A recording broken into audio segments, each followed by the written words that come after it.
اللہ کچھ لوگ کہتے ہیں میلاد منانا گناہ ہے، حضور نبی کریم صلی اللہ علیہ وسلم کا میلاد منانا گناہ ہے۔ مجھے آپ بتا دیں کون سی نیکی ایسی ہے کہ حضور نبی کریم صلی اللہ علیہ وسلم کے عشق سے بڑھ کے ہے؟ کون سی عشق اور کون سی محبت ایسی ہے کہ حضور نبی کریم صلی اللہ علیہ وسلم سے پیار کی بڑھ کے ہے؟ حضور نبی کریم صلی اللہ علیہ وسلم کا پیار سب محبتوں سے بڑھ کے ہے، حضور کا عشق سب عشق سے بڑھ کے ہے۔ حضور کی محبت بندہ دل کے اندر جب بٹھا لیتا ہے پھر ساری عبادتیں قبول ہو جاتی ہیں۔ جب حضور کی محبت، حضور کا عشق دل میں نہ ہو تو پھر ساری زندگی بندہ عبادت کرتا رہے، یہاں تک کعبہ شریف کے اندر بیٹھا رہے، عبادت کرتا رہے، اس کی عبادت اس وقت تک قبول نہیں ہوگی جب تک اس کے دل کے اندر حضور کی محبت نہیں آئے۔ بغداد شہر کے اندر خلیفہ وقت نے اعلان کر دیا کہ آج بادشاہ کے گھر کے اندر، محل کے اندر میلاد شریف کی آج شام کو محفل ہے۔ ایک عورت رہتی تھی، بیوہ عورت تھی، اس کی ایک ہی بیٹی تھی، اس کے دل کے اندر بڑے میلاد منانے کی تڑپ تھی، میلاد کے اندر جانے کی بھی بڑی تڑپ تھی، مگر غریب تھی، اس کے اندر حضور کی محبت تھی، بڑا پیار تھا۔ اس نے جب اعلان سنا، بادشاہ کے غلام جب باہر اعلان کر رہا تھا، یہ تو آج ہم پیر ندیم صاحب نے فلیکس بنوائے، سوشل میڈیا کے اوپر یہ پیغام بھجوایا کہ آج محفل ہے۔ اس وقت کی نہ کوئی سوشل میڈیا کا دور تھا، نہ کوئی اشتہار، نہ کوئی فلیکس وغیرہ کا دور تھا۔ اس وقت تو یہ حال ہوتا تھا، یہ انداز ہوتا تھا کہ بادشاہ اپنے کسی بندے کی ذمہ لگا دیتا تھا کہ علاقے کے اندر اعلان کر دو کہ آج محفل ہے، آج فلاں چیز کا فنکشن ہے۔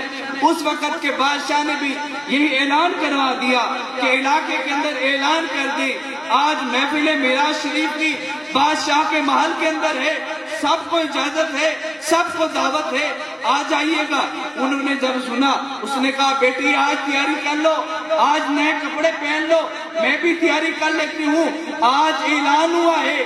بڑی تڑپ تھی کہ محفل میلاد میں جائیں، بڑی تڑپ تھی کہ حضور نبی کریم صلی اللہ علیہ وسلم کے ذکر کی محفل میں جائیں، حضور کے میلاد کی محفل میں جائیں، مگر آج ہماری اللہ تبارک و تعالیٰ کی بارگاہ میں یہ خواہش پوری ہو گئی۔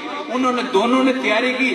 رات کا جب وقت آیا، میلاد شریف کا جب وقت آیا، اس کے محل کے آگے پہنچ گئے، دروازے کے اوپر اس کے وزیر نے دروازے کے اوپر دربان ٹھہرا ہوتا ہے، اس نے منع کر دیا، آپ کو جانے کی اجازت نہیں۔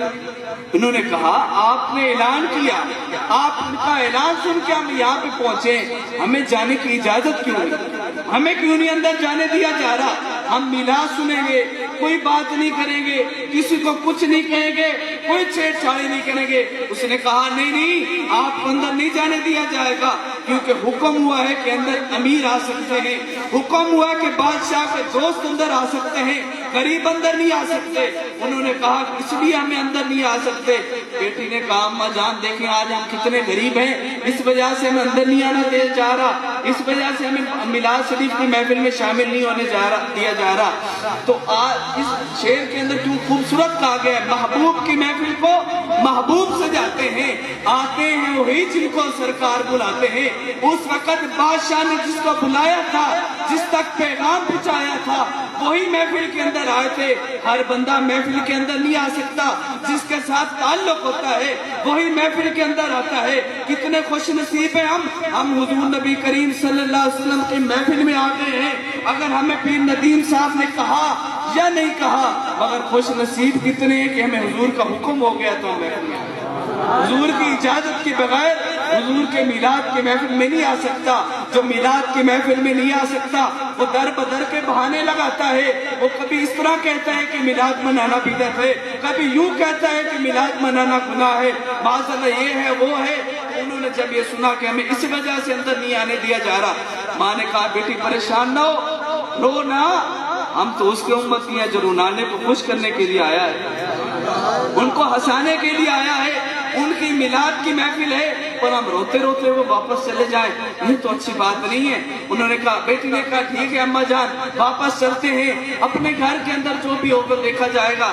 اس ماں نے کہا، ماں کیونکہ عاشق رسول تھی، جب ماں عاشق رسول ہوتی ہے تو اولاد بھی عاشق رسول ہوتی ہے۔ جب ماں باپ عاشق رسول ہوتے ہیں، حضور کی محبت بیان کرنے والے ہوتے ہیں،